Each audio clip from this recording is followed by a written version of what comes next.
In addition to his incredible work to develop a science base on how we treat children with HIV, Gareth has always been the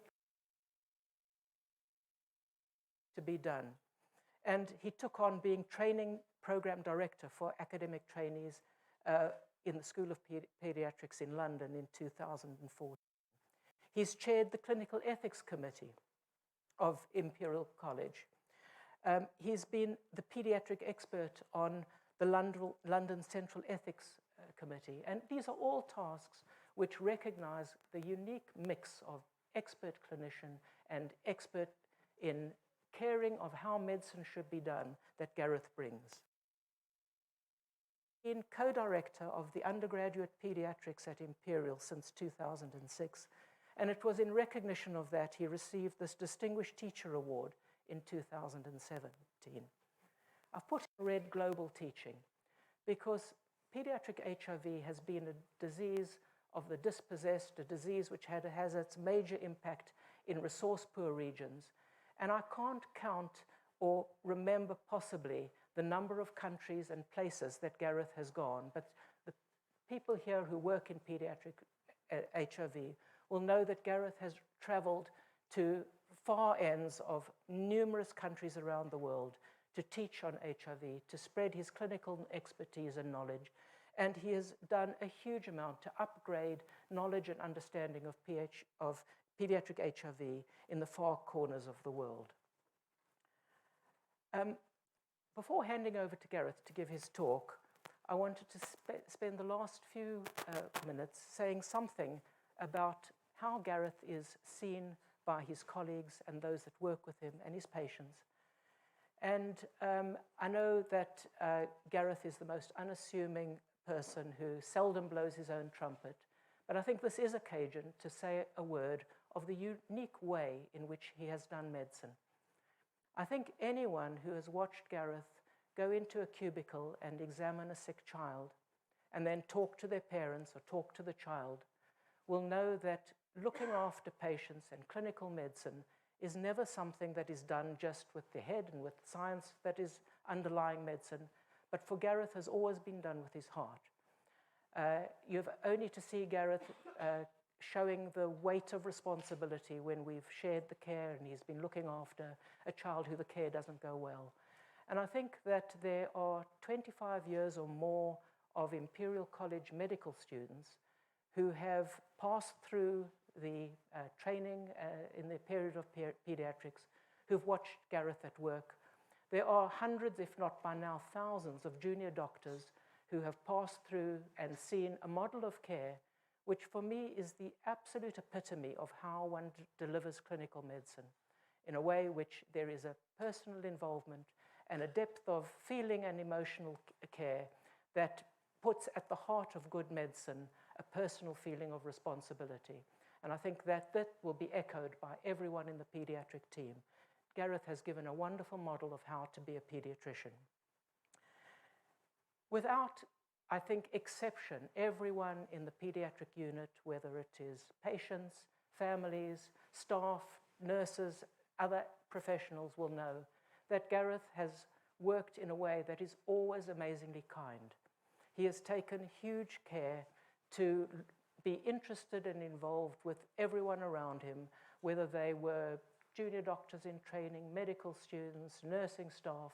It's always Gareth who seems to take an interest and understand and support people. And I know I will be echoing the many, many pediatric trainees who know that Gareth has taken the time to support them and help point them in directions, or the medical students looking to know where they should go for an elective. So Gareth has been a wonderful model of how to be a collegial colleague. His ability to work with people of all different backgrounds and all different ranks and positions in the community around him is probably why he's been so successful in working internationally and working with the colleagues in multiple countries. And finally, Gareth, the way that you are regarded by the entire pediatric community around you is that we have an immense respect for how you've delivered medicine and how you work as a person. We have a huge admiration for the amount of effort you make at every sort of level to deliver the highest care, to spread your knowledge. And we have huge love for how you've worked with us all and have done it always with a huge sense of fun. And I think this picture just captures some of how Gareth is seen by all of us in the pediatric community. So Gareth, thank you. And I hand over to you to give your lecture.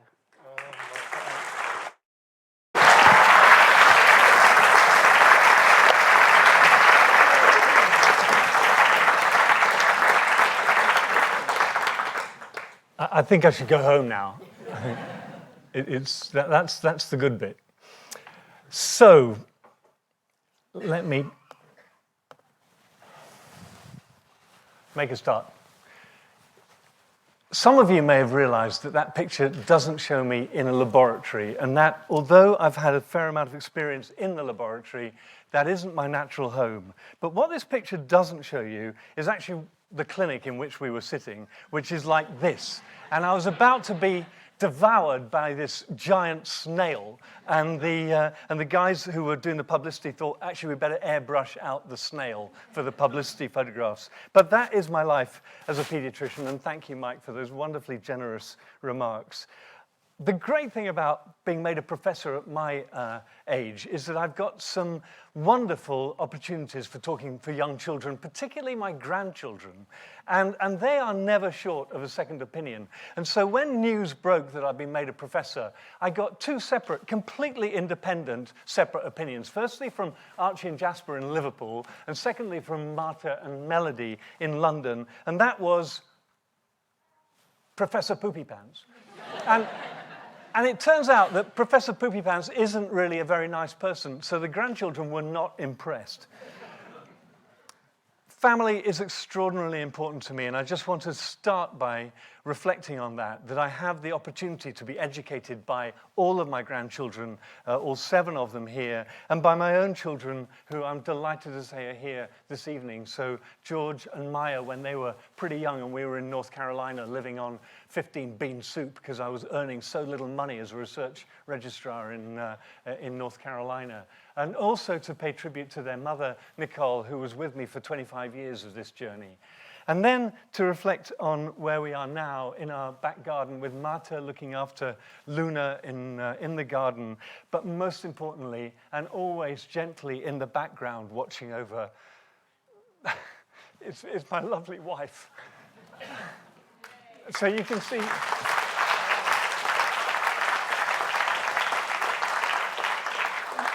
just quietly and profoundly listening out for Angelo, who's in the cot behind her, and giving love to all of the family and holding us together. And one of the things that she's brought into my life is an exploration of Buddhism. And I just want you to reflect on this for one moment.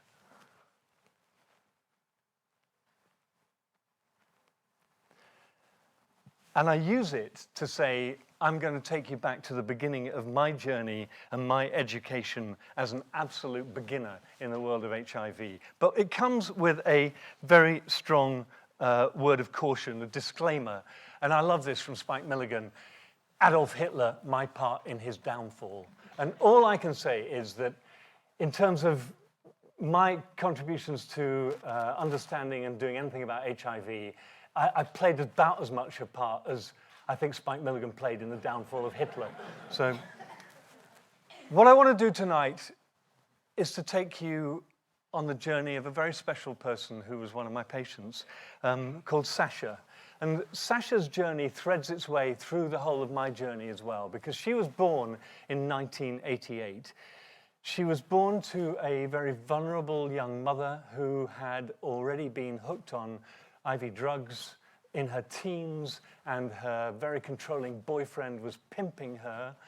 And when Sasha was born to this woman, her mother had no idea about HIV, had no idea that she might be passing on the virus to her daughter.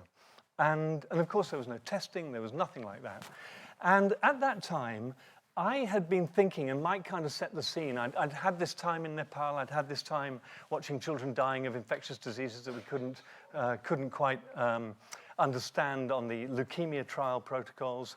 And I knew I wanted to do infectious diseases. I knew I wanted to do something with some global importance. But I was thinking malaria. Well, there were lots of very clever people doing malaria research. TB, again, lots of clever people doing TB research. But at that time, there weren't many people going into HIV medicine. And to be absolutely frank, we really didn't know whether it was going to have much impact on children at all.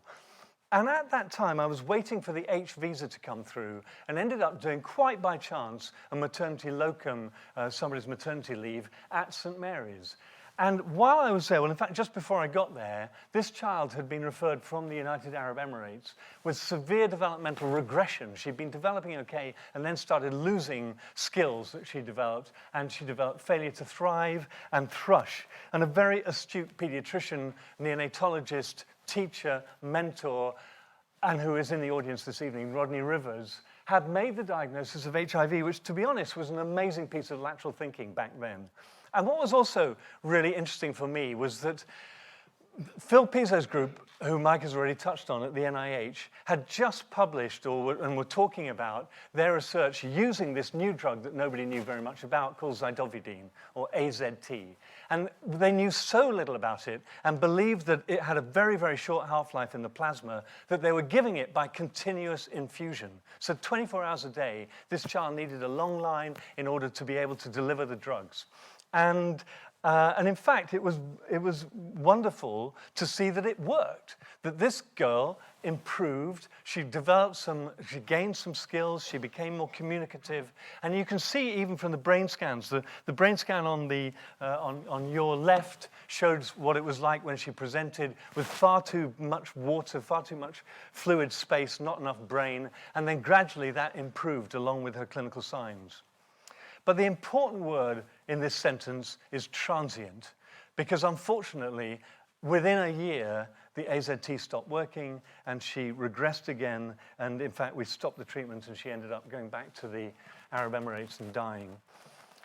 And this was the position that Mike has touched on as well. Much of the literature was dominated by the Americans who were describing the epidemic in San Francisco amongst homosexual men. And they talked about the 4 H's: homosexuality, hemophilia, Haitian origin. When I went to the States, I didn't even know where Haiti was. And this is a picture of a Haitian man at the time. And then high-risk behavior, so either commercial sex or IV drug use. Not much room in there for pediatrics, but what was emerging was a recognition of this thing that was at that time being called slim disease. Slim disease because it makes you slim. And that was being reported in sub-Saharan Africa. So I was very fortuitous that Richard Moxon had these links with boroughs, well, particularly with Sam Katz at Duke University Medical Center. And when the H visa came through, I went off to North Carolina to work both at Duke University and also in the laboratories at Burroughs Wellcome. Burroughs Wellcome subsequently got swallowed up by Glaxo Wellcome, then GlaxoSmithKline. But that was the beginning of my experience. And that molecule I'm showing you is there because this company had done all of this research. And in fact, in the building when I was working there, there were 2 Nobel laureates who had got the Nobel Prize for their work on the pyrimidine and purine ring structures that created drugs for cancer, for malaria, for gout. All sorts of drugs were developed by Gertrude Elion and George Hitchings. And they were still in the building. And the architect had been asked to design a building that was based on the hexagon because of that carbon ring structure. And so there wasn't a right angle in the building, which was curious. It was quite interesting. So I'm going to very quickly show you the life cycle of HIV, because I need to just explain this in order to help thread through the rest of the story. So we know that HIV replicates in predominantly our CD4 cells, the CD4 lymphocytes, white blood cells that are crucial to commanding the control of our immune response, our cellular immune responses. And HIV finds a way to enter, and then it replicates. And this was already well known, that retroviruses undergo this process of switching their own RNA into DNA in order to be able to integrate into the host genome. And then they hijack all the host processes to produce their own proteins. This involves a step that requires a viral enzyme to do that chopping of the genome before it translates into the proteins, and then assembly takes place and the viruses get proliferated and go off and infect neighboring cells. And I show you this molecule only because this is actually zidovudine, this is AZT, but really to just help you see that there's a structure there, a 6-carbon ring structure, of which Burroughs Wellcome had hundreds of compounds. And they were busy working their way through these compounds to see if any of them had activity against retroviruses. And I was fortunate enough to work in the laboratory with Phil Furman and with Marty St. Clair. And Marty was actually a lab technician, but she was very assiduous and quite compulsive. And she told me this story, and I worked with her for a couple of years there. She told me this story of they'd set up an assay, a test for activity for these different molecules, which was a 48-well plate that they could put a cell line on. It was actually a murine virus that they could work with outside the P3 containment lab. And you worked on the, you put a cell layer down, and then you'd add virus, and then you'd add any one of these different drugs in triplicate, day after day after day, and she'd have a stack like this, and she could read it after 48 hours up against the sloping window of this hexagonal building, up against the daylight, and she could just see immediately, oh, you know, here I can see that the drug is too toxic, it's, you know, even without the virus, it's destroyed the cell line, or this is having no effect on the virus, and the virus is destroying the cell line. And then one day she described picking up this plate out of the stack, looking at it and thinking, I must have forgotten to put the virus in here, because there was no destruction of the cell line, and there was no evidence that the virus was replicating. And so she checked her records, and she went back, and that was a Friday, and she described coming in on a Saturday, because she was that kind of person, and resetting up the assay with this particular compound. And by Monday evening, word was going around Burroughs Wellcome, we're onto something, we've got something here, and that was zidovudine. And for me, it was as exciting as it must have been for whoever it was who discovered Tutankhamun's tomb. You know, it really switched me on to the excitement of science. Actually, I have to say for the first time, because my clinical training was very much an apprenticeship, and I loved that apprenticeship, and it was very important for the rest of my life, but it didn't teach me much rigorous science. So that was my cutting teeth in the laboratory. And it was very interesting because I told you about the transient nature of HIV response to zidovudine on its own. And what we were seeing was resistance developing, and this was being demonstrated, in fact, in the sister laboratories of Burroughs Wellcome here in the UK. So Brendan Larder had already published stuff on HIV with reduced sensitivity to zidovudine. Now, the big competitor at the time, which was being marketed by Bristol Myers Squibb, was DDI. And so in a clandestine operation, we were receiving blood samples sequentially from patients who were being put on DDI monotherapy from across the whole of the East Coast. And we were getting these blood samples, and I was one of only 7 or 8 members of the entire company who was allowed into the containment laboratory, which was a pretty scary place. You know, this was a bit like Ebola protective gear. We were double gloving, we had visors, we had all of the protective gear, and when you went into that lab, you learned very fast. There were no sharps allowed in there. But if you didn't save the last pipette from the bag, in order to snap it, in order to get into the next bag of pipettes, you were done for. So, so we were growing virus from these patients, co-culturing it for a couple of weeks with special mechanisms to get it to very high concentrations. So, I mean, looking back on it, it was a pretty lethal place to be working. And we would then have enough DNA, because we really weren't, the molecular techniques were nothing like they are today, and we'd end up with enough DNA to then undertake Sanger sequencing. And if anybody in the room remembers doing that, this is Sanger sequencing using polyacrylamide gels that were incredibly fragile and frustratingly would rip at just the wrong moment, and then you'd lose all of your data. But it was so exciting because from those experiments, we could see that there was a mutation evolving in the patients who were being treated with this drug. And then when we talked to Brendan Larder, he put it into a site-directed mutagenesis assay to demonstrate unequivocally in vitro that this did indeed cause resistance to DDI. And what's more, interestingly, it allowed AZT, if you've got that resistant mutation, to be even more effective. So then you begin to think about, oh, well, this is great. We could start with DDI in patients, and then you can sequence it and give them AZT next. So there was the beginning of a sort of strategy for how we should treat patients. The Americans were completely convinced that zidovudine was fantastic, and they published in the New England Journal on about 24-week data follow-up. But the Brits and the Europeans, so this is about the Concorde study, was being evolved at that time. And they believed that we really needed a better set of evidence to decide whether AZT really was all that good.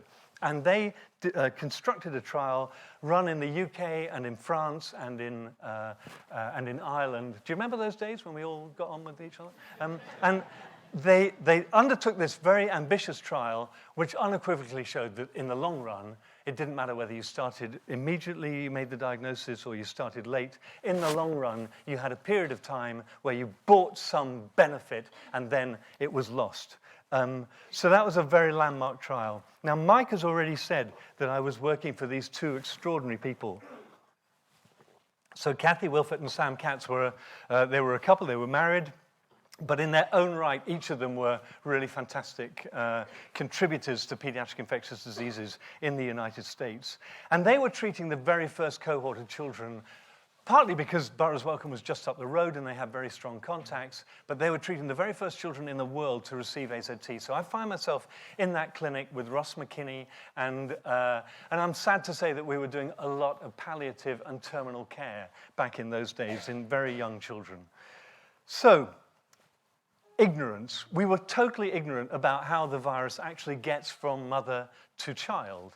It clearly was doing so, but we didn't know how. Was it whilst the baby was in utero? Was it during the passage through the birth canal? Or was it through breastfeeding? And there was clear evidence that you could get it through breastfeeding, and one of those lines of evidence was giving tiny bits of mucus with virus in it to infant macaque monkeys.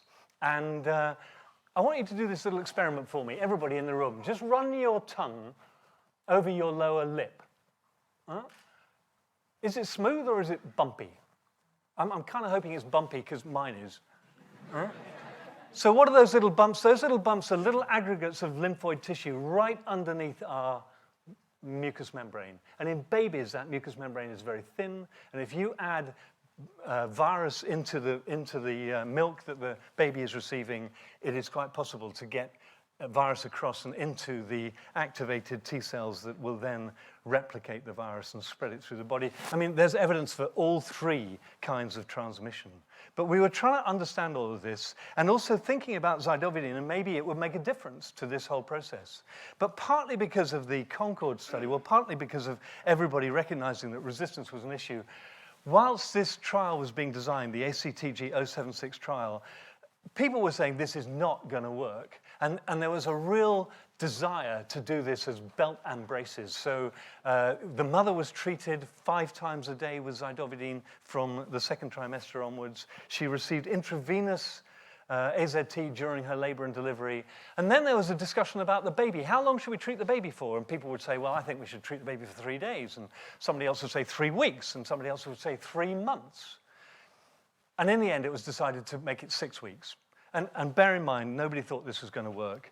And astonishingly, the results were absolutely unequivocal to the point where the trial was stopped early because the difference was so great that between the arm of no intervention, 25% transmission by 12 weeks of age, in the other arm, 8% transmission, a really dramatic decline. And that was published in the New England Journal as I was coming back to the UK.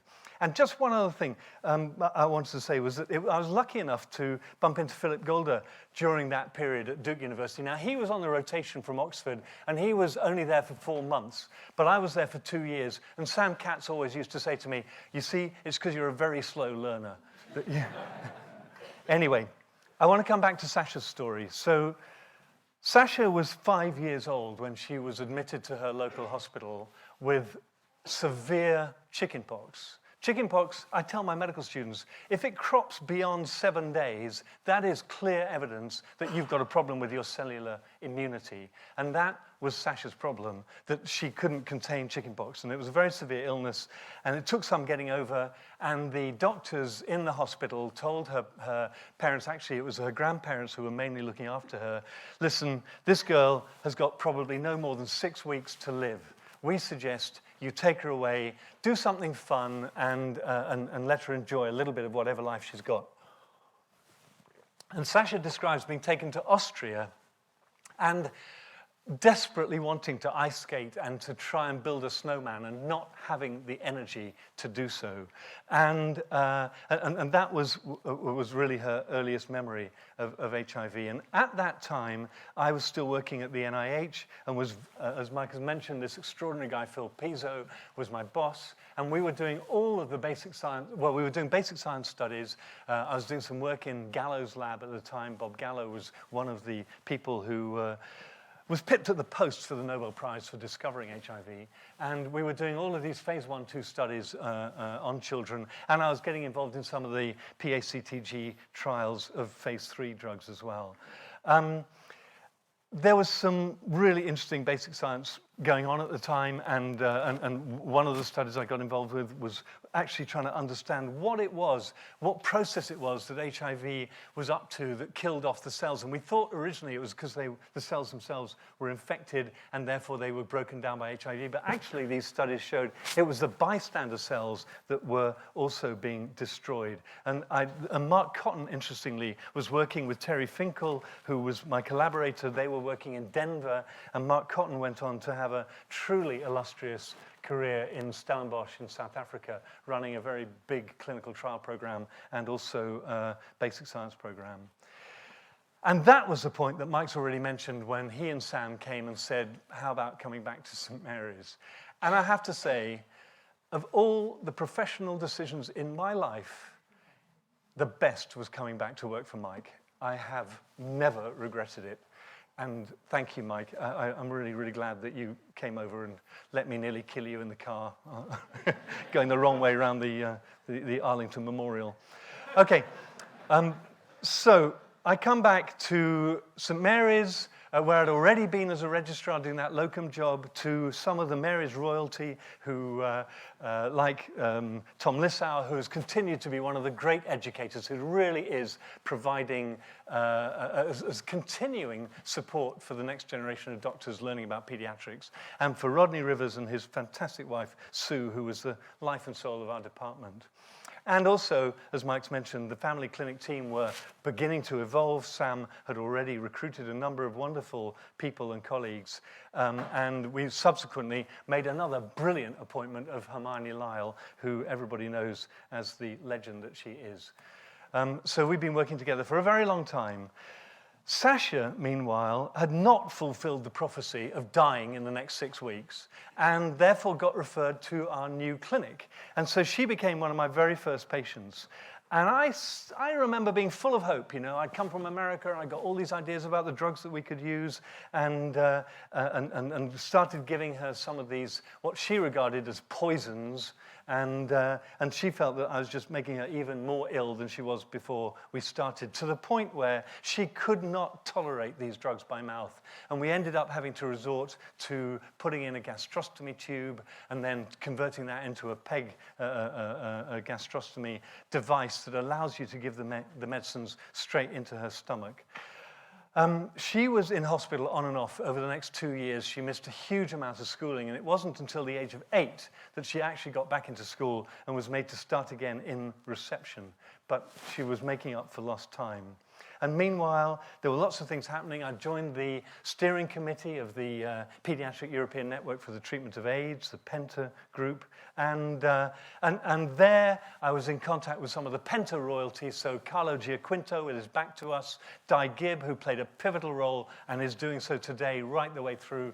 Steve Welsh, who I will mention again later on, and Nigel Klein, all of whom became great friends and who have contributed enormously to this rolling program of research that was setting up in the mid-90s. So we had PENTA 1, we had PENTA 3, which interestingly is looking at zidovudine with DDC, which embarrassingly turned out to be such a severe mitochondrial poison that we would absolutely not use it anywhere in the world today.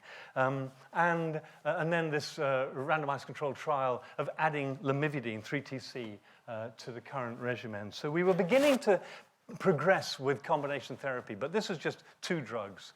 I was also a founder member of the British HIV Association, and I really want to pay tribute to Brian Gazzard. So Brian had the absolute vision from the beginning to see this as a partnership between the clinicians, between the patients, and between pharma.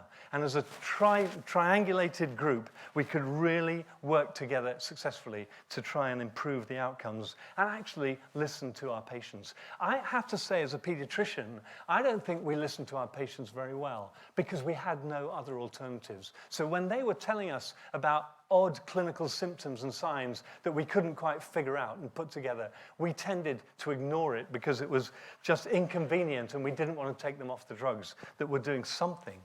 I also got involved in setting up a family hepatitis service around then. I mean, hepatitis B and hepatitis B and C are blood-borne viruses. Obviously, there was some overlapping epidemiology, and I had the pleasure of setting this up with adult colleagues, firstly with Graham Foster, who moved to London, and for the last almost 20 years with Ashley Brown, who I think is in the audience and who is a total star.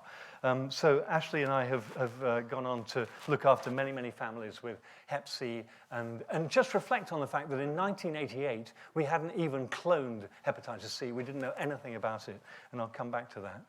So in the late 90s, 1998, the big breakthrough really happened where triple combination antiretroviral therapy was being explored and discovered that you could actually stop this virus from replicating to the point where you would prevent any emergence of resistance. And for us, this all felt like a great breakthrough, but for Sasha, it felt like we were simply poisoning her with yet more drugs. And it was a really difficult time for her, and she describes how she would never tell me this, and she would certainly not tell her grandparents this, that she would late at night, when she was already giving herself the medicines through the peg, and she'd persuade the grandparents that she needed a bit of privacy, at which point she'd just simply squirt the medicines into some little play pot, you know, in her play kitchen, and then later she'd go and tip them down the loo when nobody was looking. She was in school, but she was getting badly bullied. It was not a good or easy time for Sasha. This was a story that we now had at least 4 different agents, well, 4 different classes of drugs that we could use with triple combination therapy. And there was a lot of excitement around that time. We were developing the PENTA 5 trial that was looking at 2 nucleoside analogs, different kinds of analogs, plus a protease inhibitor. And interestingly, there was some excitement around Professor Bruce Walker, who was doing some very innovative stuff. The vaccines were not looking very successful for HIV. But Bruce had this idea that if you have somebody who's got HIV and you take them off their treatment for a very short period of time, let their immune system see the virus and then put them back on suppressive treatment, and you do that several times, you could educate their immune system, educate their cellular immunity to control the virus and potentially allow them to live without treatment in the future. So that was his dream, and that was being experimented on. There was also a continuing interest internationally in trying to prevent mother-to-child transmission.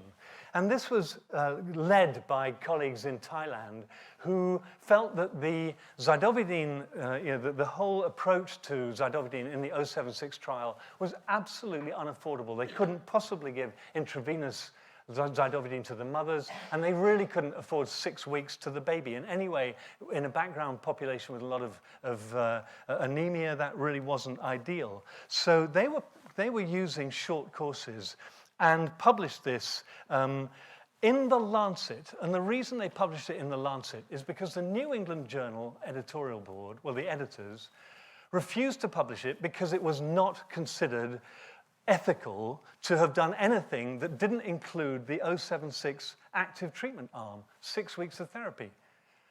I mean, how they thought that was unethical is still a mystery to me, but it certainly provoked my interest in research ethics. And Kathy Wilford, who was on the editorial board, resigned from the editorial board of the New England Journal in disgust at their decision. And the subsequent papers from Mark Lamont and everybody were published in the New England Journal. At the same time, we were seeing kids in a clinic who were coming as not refugees, as orphans, as adopted children from Romania. And I spent a bit of time in Romania, as many of us did, trying to see in what way we could help and do some teaching around there. And this is a little girl I saw in Constanza who was almost blind as a result of her immune system not working. And this is molluscum, which is a trivial illness in most kids, but here it was pretty well blinding her. And I'm glad to say there were some Italian surgeons around who were able to help clear that and help her restore her vision. Also, I got involved I was invited to a couple of conferences in India, in Mumbai and Chennai, and Prof. Samuel at the Tamil Nadu University in Chennai asked me if I could go to Namakkal with him and his team, where it had become clear through some surveillance work that they were doing, that there was a real issue with HIV. And Namakkal is not a tourist destination. It's a trucking town. It's on the trucking routes, and there were a lot of companies who were doing trucking repairs, so that the truckers would have their base there, and then they'd go off for days and come back again. And the studies were showing, the antenatal seroprevalence studies, that more than 2% of this antenatal population in rural India were infected with HIV. And when they looked into it, epidemiologically, most of those women had only ever had one sexual partner, and that was their husband. And you begin to hear this story from around southern Africa as well, that the trucking routes, or anywhere where there were migrant workers coming back, unfortunately, they were bringing passengers unknown to them that they were transmitting to their wives. So that was a difficult time. And I have to pay credit to this gentleman, Dr. Gilada, who was an HIV physician in Mumbai, and he trained with Paul Volberding, who you see in this picture, who was visiting him a few years later in his clinic. And Dr. Gilada would stand up, and he was the one person who would really stand up and be counted. And he would take to task the National AIDS Control Organization for not doing a good enough job. And he would say, "This epidemic is driven by blood, sex, and ignorance." And he would challenge the NACO organization to do something about it. And that is the title of my talk, because it goes back to those days. So, back to Sasha, whose own mother was a pretty unreliable presence in her life, and she was being brought up mainly by her grandparents, and then her nan died, and her grandfather was pretty lost, and I remember him coming to clinic, and he really was struggling to set boundaries. Sasha was not getting her medicines. Her health had deteriorated, and she came in with giant verrucas. This is not her feet. Her feet were worse than this. She could not walk. And we had her in hospital right the way through the Millennium celebrations, she was in a great deal of pain because of this, and took her quite a long time to get that sorted out. We weren't permitted by her granddad to talk to her about her HIV. He absolutely couldn't bear the idea that she would somehow be burdened with this knowledge. And we were too ignorant to really push for her to know her diagnosis. It was around that time that we were beginning to pull together the professionals' organizations, and it's to the credit of my colleagues who pushed me to break away from the British HIV Association and form our own association, the Children's HIV Association, CHIVA, of UK and Ireland. And I really thank Di Gibb and Mike Sharland and Hermione and others for pushing me to take on that leadership role at the beginning of this organization, which I have to say has continued today and continues to provide a great deal of hope for children and their caregivers.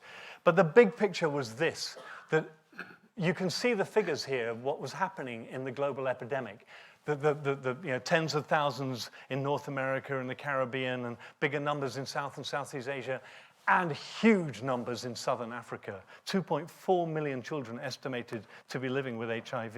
And it wasn't long after setting up Chiva in the UK that we then set up Chiva Africa with Karen Moschel, who is a consultant colleague at Great Ormond Street Hospital. And she was the founder and chair and has continued that work, trying to send colleagues from the UK, health professionals, certainly not just doctors, nurses, pharmacists, psychologists, everybody who had some expertise in looking after kids with HIV were party to this, going out for a week at a time, spending time in rural units, trying to help with the rollout of antiretrovirals to a population that was vast. And in the end, well over 100,000 children ended up on antiretrovirals. And you can read what Neil McKerrow said. Oh, I hope you can read it.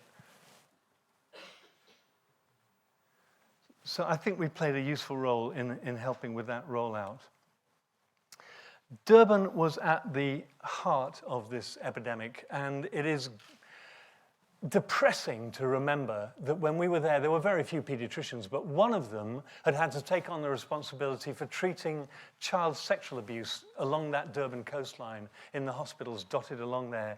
Because at the time there was a very prevalent belief, and it wasn't just in southern Africa, that if you had HIV, you could get rid of it by passing it on to somebody who had not got it.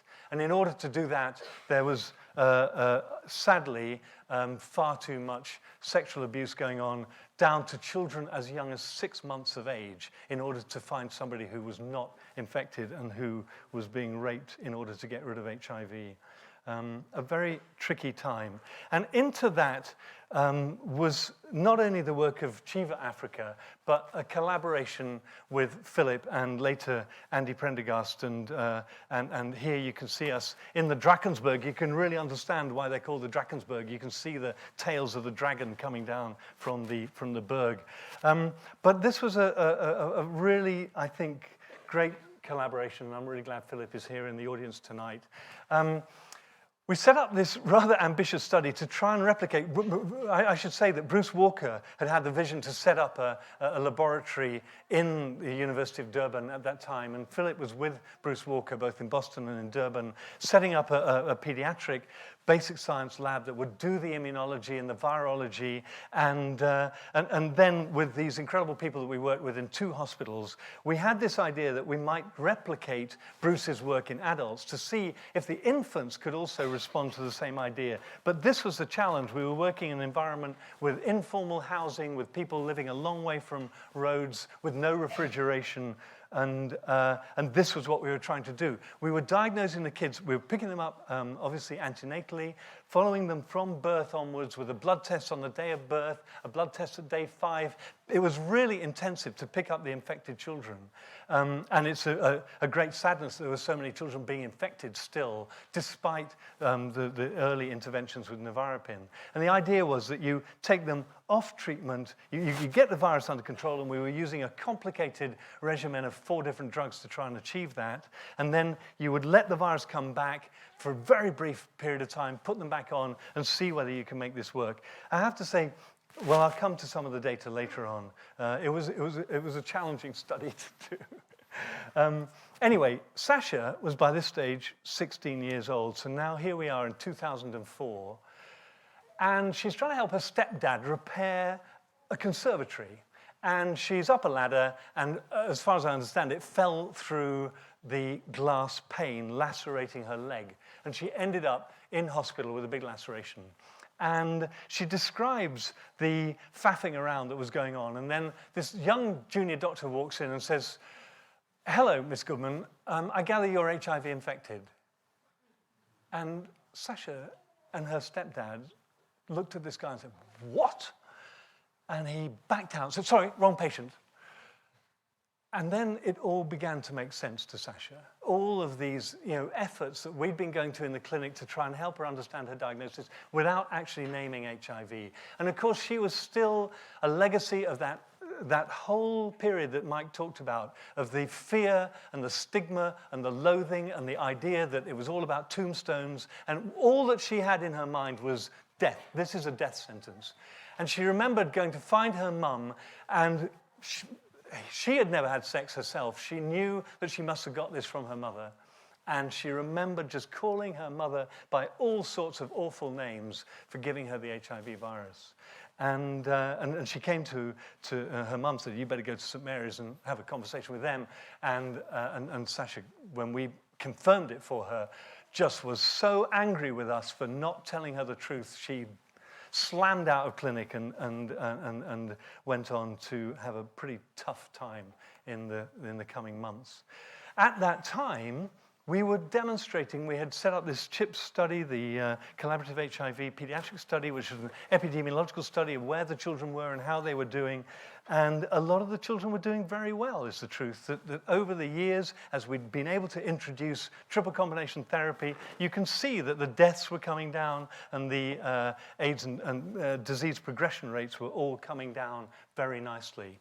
I got involved in a lovely collaboration with my old mate Ross McKinney from the States. In the States, they were quite convinced that protease inhibitors were the best drugs. We were pretty convinced that the protease inhibitors were a bit toxic, and we would prefer to use the NNRTIs. And so there was this debate going on, and there was a feeling of equipoise, and we managed to persuade the Americans to collaborate with us in the Penta group and set up the PenPac-1 trial, which was, in Ross and my mind, it was a very simple way of just choosing, setting off on NNRTIs or PIs, just randomizing them. But Di Gibb and colleagues at the MRC made this a much more interesting trial by adding a second randomization, which is why there's a switch in the corner, to looking at switching at different viral loads, partly because of what was going on elsewhere in the world, where there weren't too many alternatives outside these first-line therapies. And the PACE study that Philip and I had been collaborating on was beginning to show some data, and Andy was involved in analyzing all of these figures. One of the interesting things in the group that were being treated in a deferred way was the speed at which their immune system was being destroyed. I mean, that was a real surprise, because that wasn't what we'd seen in the UK. And you can see here a graph that depicts days from birth, and on the x-axis, this is a threshold. Oh, on the y-axis, sorry, there's a threshold there for different CD4 percentages. So by the time your CD4 percentage drops to below 20%, you are in serious trouble. But below 30% was a lot less than it should be in infants of that age, which should be about 40 or 45%. And you can see that by 180 days of age, almost every one of these children had, well, in fact, every one had declined to the point where their immunity was impaired. So Sasha, who had gone away thinking that she was never going to be able to do anything that she wanted with her life, that she would never be able to be a nurse, that doors were closing in her face, she'd never be able to have sex, somehow or other found a partner, and in fact she was in a reasonably stable relationship, but nevertheless this was an unplanned pregnancy, and she was in a terrible state.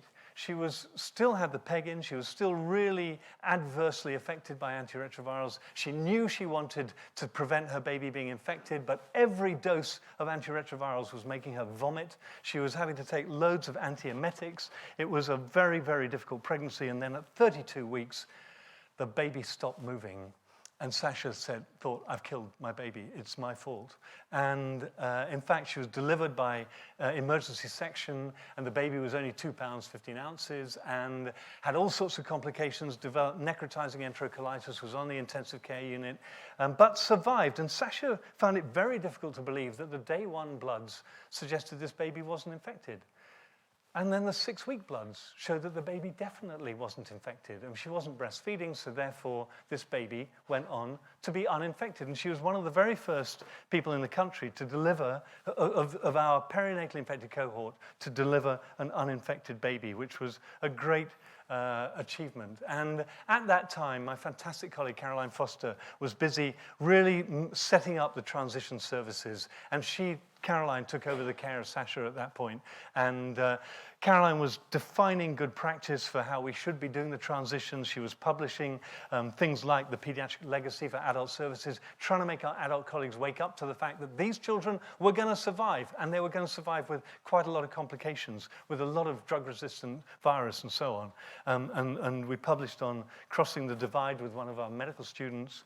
And at the same time, Rodney Rivers, bless him, retired. And Rodney had been, amongst many other roles, running the undergraduate program for Imperial College, well, for St Mary's Hospital Medical School, and then Imperial for many, many years. And originally, that was a 12-week course, which came down to, with a 3-week residency. It came down in his time to 9 weeks. But when Mitch Blair and I took the baton from Rodney to take on this program and run it, we were told that we had to reduce the course to 7 weeks. And we remember having conversations about what we were going to cut out of it. But then I had been the president of the Drama Society for ICSM for a long time. And our students are a fantastically talented bunch of young people. And they do this thing every year to raise funds for charity, where they will come and gather in a room like this, with none of them knowing what they're going to produce, apart from the very immediate crew who are responsible. And they will be given the scores and the librettos, and the musicians will start learning the music, and the actors will start auditioning and get given the parts at 5 o'clock on a Friday evening, and at 7:30 on the Saturday night, they produce the show. So they produced Aladdin, they produced the Book of Mormon, and they do this in 24 hours. And I say, if you can do that in 24 hours, you can learn pediatrics in 7 weeks. So this is what we were wanting to really to try and achieve, to inspire them to think about. I mean, we weren't trying to turn all of them into pediatricians. That would be ridiculous. But we wanted the good students to come into pediatrics. Actually, these days, I'm busy trying to persuade my really best students to go into care of the elderly, because that's what I'm going to need next. But we wanted to enshrine that course in all the skills that we wanted our young doctors to have, of really good clinical skills, of focused history taking, understanding the need for a differential diagnosis, being able, and these are things that Mike actually taught me as well. Never just put your eggs in the obvious basket. Think outside that. Force yourself to think, what else could it be? And that is the hallmark, I think, of good doctoring. And then giving them some skills that they would need as house officers. I don't know that we were that successful. We wanted to make sure they could recognize sick children. We wanted to ensure they knew that there was an awful lot going on outside the four walls of a hospital, and that they understood the need for really good professional multidisciplinary team working. So there I was with another big role, and back to Sasha, who, although her mum had been in and out of her life, at the point where her mother, who was really struggling with her own antiretrovirals, actually never really took them, was dying, Sasha was with her, and her mum got admitted perhaps with sepsis. It grumbled on for a while. Sasha describes, I mean, this is 2009. She describes the nursing and medical staff double gloving to handle her mother. She describes the stigma with which she was dealt with and mistreated. It's a deplorable story, a very sad story, but the good bit was that it gave her mother time to tell Sasha how proud she was that here her daughter was with an uninfected baby who was going to be the lifeline of the family, and that Sasha was really turning her life around. And Sasha, who had been so angry with her mother, felt that anger disappear and was able to just realized that this was all about HIV. Her mother hadn't asked to get HIV, and that it really wasn't her mum's fault. And I think that was a very healing moment, but it also left Sasha alone in that feeling of bewilderment, of being now walking on her own. And it was a bad time following that. Her own 21st birthday came not soon afterwards, and she just remembers spending the whole of her 21st birthday in tears and really not struggling with relationships and with taking her medicines. Meanwhile, and the reason I'm telling you her story is because I want to anchor this in real life, because it's very easy to just devote yourself to the clinical trials and say, oh, we're doing a great job here, guys. Everything's going well. And we just published the PEMPAC-1 trial in Lancet Infectious Diseases. And actually, what was interesting, there'd been all that controversy, and these were the data that over a 5-year period of follow-up, and that's the horizontal line is out to 4 years, you can see that actually it made not a blind bit of difference whether you started with a PI or an NNRTI. Both of them were absolutely fine. And most of the kids kids were doing extremely well. There was a very low rate of virological failure in that cohort. And at the same time, Dai and others were planning this highly ambitious study in Africa of 1,200 children for a 5-year follow-up, answering lots of critical strategic questions. And the trial was run in Uganda and Zimbabwe. It survived the period of time in Zim when there was hyperinflation, and I very transiently became a trillionaire. And that trial, she asked me to be the chair of the Endpoint Review Committee, which was a very interesting experience. And then also Graham Taylor, who had been the physician in our family clinic for many years and was looking after all this population of women who were HIV infected. We got together and produced, this was a national statement about breastfeeding, because up until that moment, if a mother wanted to breastfeed, we would be ringing up the magistrate for a court order in order to take the child out of her care. And this was the first glimmer of recognition that there was some emerging evidence that if you could have an undetectable viral load, you were less likely to pass it on. And Mandy Williams and others, Mandy became the chair of CHIVA around that time. We were all trying to get away from that concept of criminalization for people who were really trying to work with us and be able to breastfeed successfully. I mean, we were strongly recommending that they didn't do it, but we were willing to work with them. And I just have to put these slides up because along with my teaching role, Jeff Pasval, who's also in the audience, persuaded me to take on the Tropical Day. And Jeff, for you, these slides are actually from Tropical Day, which I've shown to a number of courses of ICSM undergraduates since that day in this very lecture theatre where, thanks to Jeffrey, people would turn up dressed as orangutans and bananas for a floor show at the end in their best tropical gear. But I was very proud of introducing this talk on why toilets are more important than doctors. And it was great because I would get colleagues from the London School of Hygiene to come over and give that talk, which was fair enough because I've been giving my talks at the London School of Hygiene for 25 years now. And in fact, it's interesting that concept of why toilets are more important than doctors hasn't completely panned out. And Andy Prendergast, in his more recent work, along with other groups, have shown that toilets alone are not enough. What you need is a full sewerage system. Anyway, back to Sasha. And things having been very difficult, having gone through a period of profound depression, of having had a suicide attempt, actually, and her CD4 count dropping dramatically, she had now got into a much more supportive relationship with a new person, and ended up pregnant with her second baby, which was a completely different experience, and where she felt supported, where she felt she knew that she could get through this without having to pass on the virus to the baby. And it was a much better experience all around. I think she went through some difficult times after that, but nevertheless, this was a good period. And in the Penta group, the training team had always been involved in postgraduate training in many different courses that we were running. But I want to pay tribute to this man, Steve Welsh, who just is the leader of our Penta training, and who was willing to drink vodka after vodka with our Russian colleagues just to demonstrate togetherness in the course of training. And Steve had transformed what was a course that was ticking over into something, particularly with the support from UNICEF throughout Central Asia. We've been doing an awful lot of training in many, many countries of the world, demonstrated here over a long period, but you can see the proliferation in recent years in Central Asian republics. Lots of different settings in which many of us have engaged in small group teaching and a lot of mentorship work. And I got involved also in this program for VIVE, which is about growing tomorrow's leaders. And they've underpinned this with about 600,000 quid now in order to identify colleagues in Africa who've got PhDs, but who very often flounder and don't make it onto the next stage of their academic careers. And we've got our third fellow is now in this program. So I'm very pleased with that.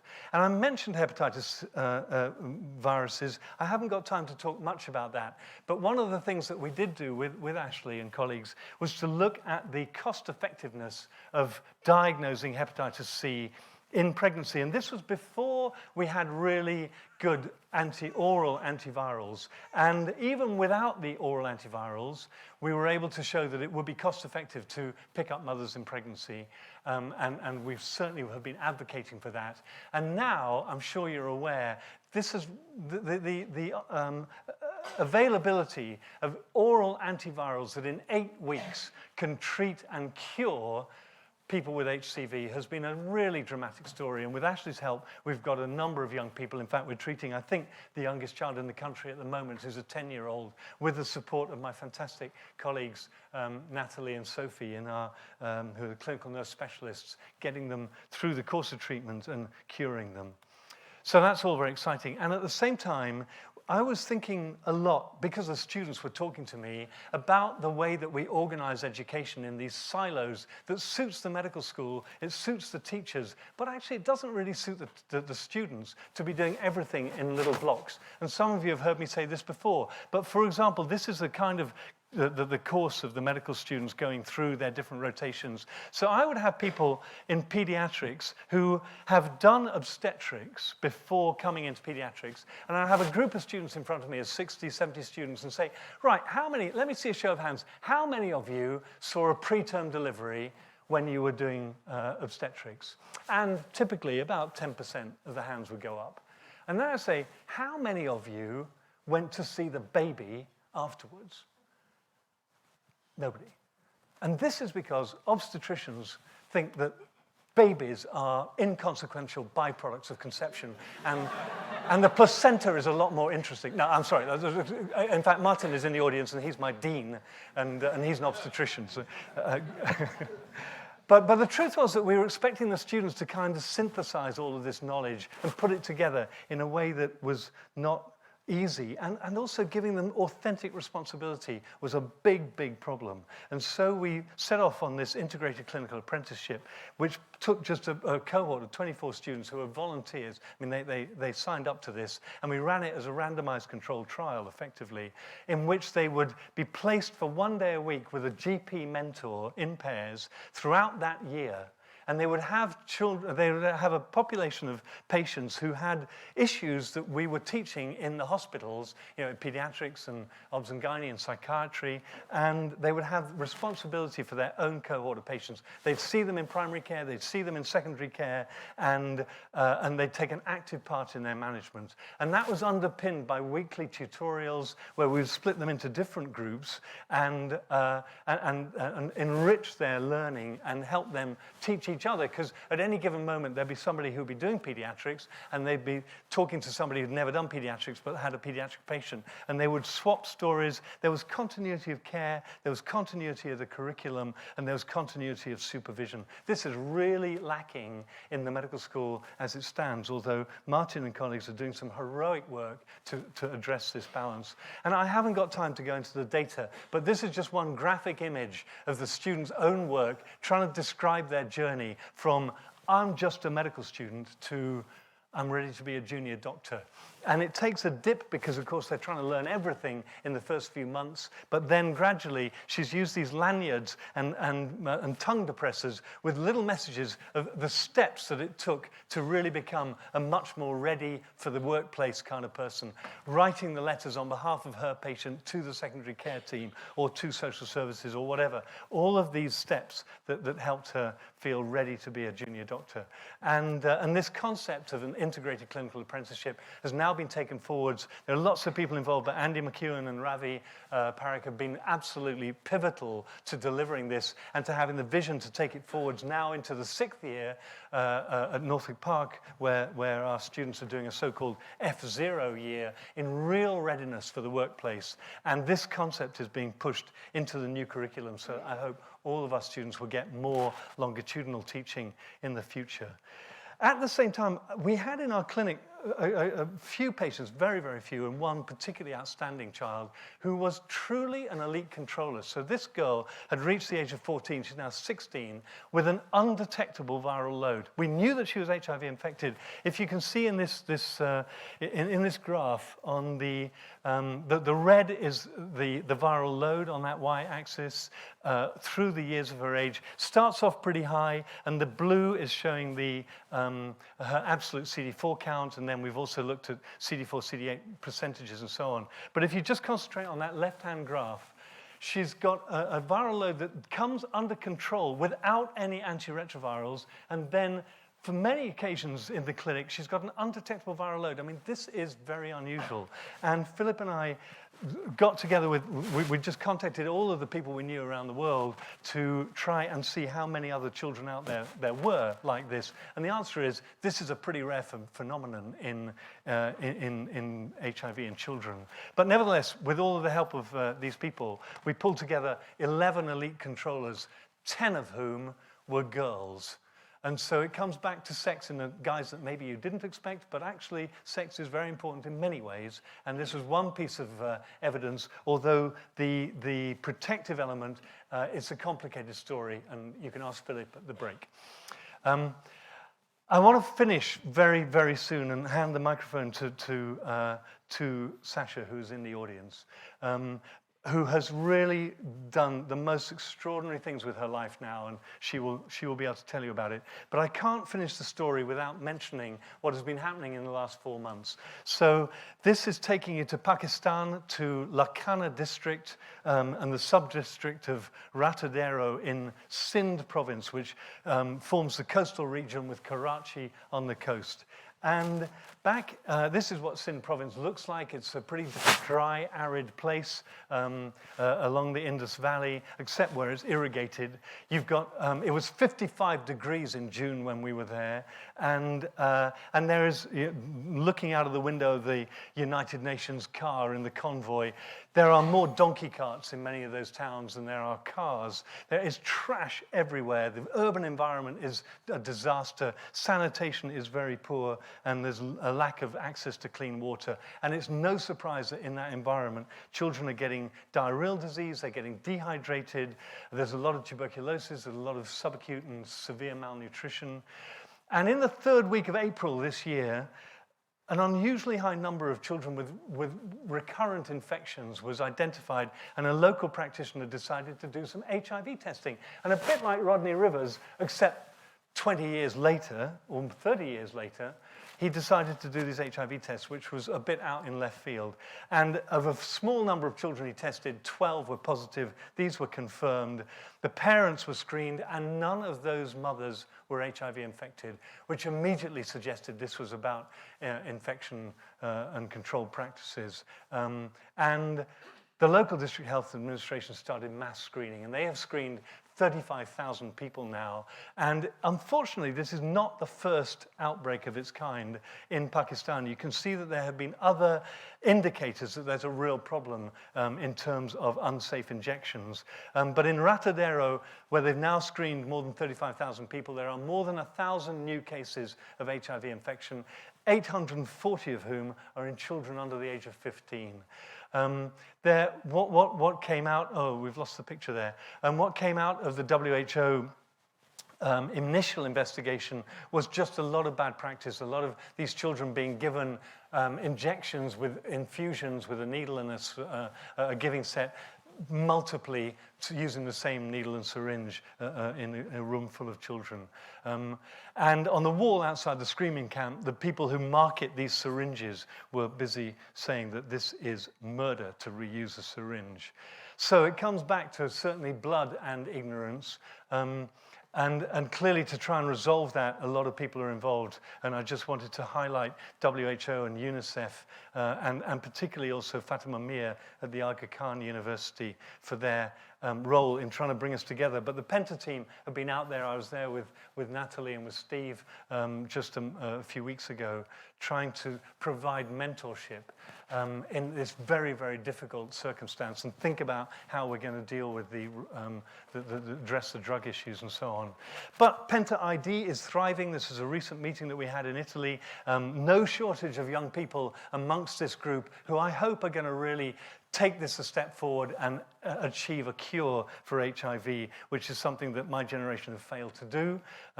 But there are some very, very wonderful colleagues, including Andy and Martina and Claire.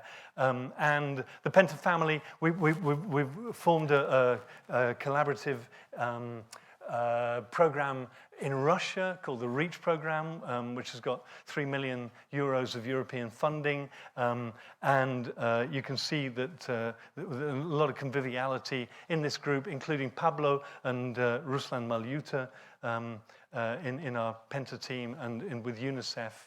And the family HIV clinic team at St. Mary's thrives, and I am really proud to be part of it, although I do seem to be somewhat outnumbered in terms of sex.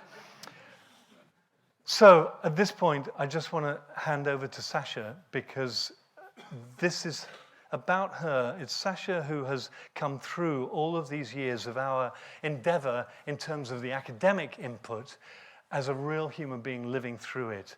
And now, speaking on behalf of your family, who are not here actually, but Sasha has 2 fabulous children, a lovely partner, and a life that is now really coming to fruition in terms of being able to give back and try and help those young people who are going through the same sort of things that you went through. Sasha, could you come and just have a few last words?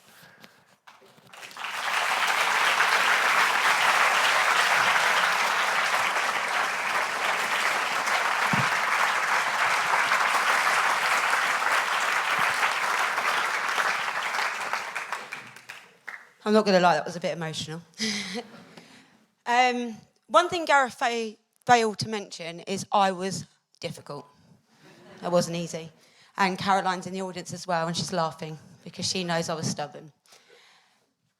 I just want to look back to when I was a child. I'll never forget how horrific and how traumatising that part of my life was. But if it wasn't for Gareth coming here when he did, there's no way I'd be here today. So I just want you to clap that, because that is...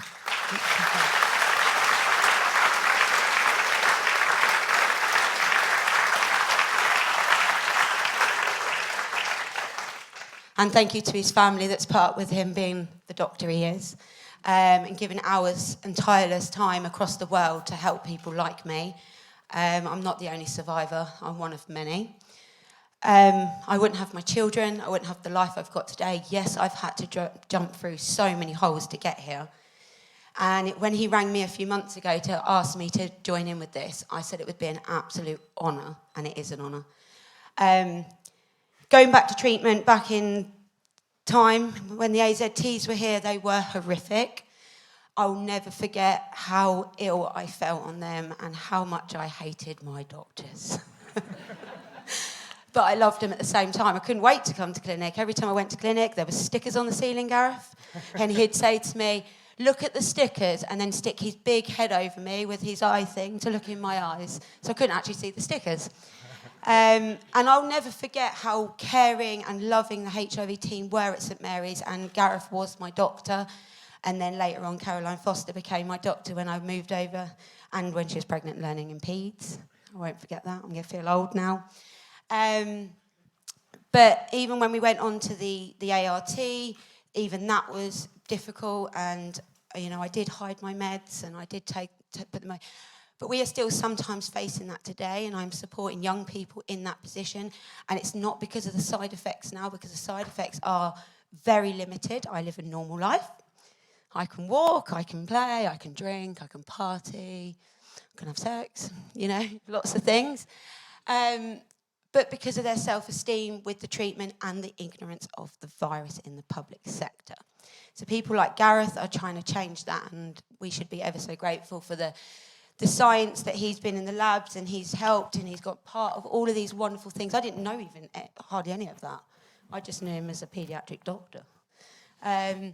So it is an absolute honour to say that 30 years has come along. Them 6 weeks didn't last. I didn't die. And you can't get rid of me. I'm sticking around. So let's say thank you to Gareth for everything he's done.